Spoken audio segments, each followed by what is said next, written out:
Hey, it's Josh with Northwest Roof Maintenance. Today we're going to talk about pipe flashings. What are pipe flashings? Well, they're your last line of defense of water intruding your home when it comes to your pipe that allows your plumbing and all the work has to vent out the top of your roof.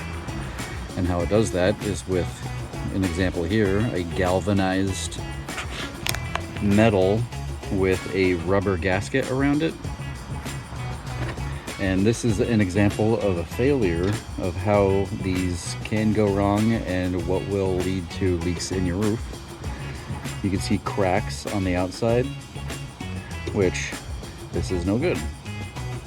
Here is an example of a new one where this is how it should look, pliable and very rubberized. This allows for a proper seal when placed over a pipe. Pipe flashings can last up to 15-ish years, depending on your roof and its exposure to the sun. The more exposure to the sun, the more likely that the rubber will deteriorate and start cracking. If you require maintenance, such as new pipe flashings, give us a call.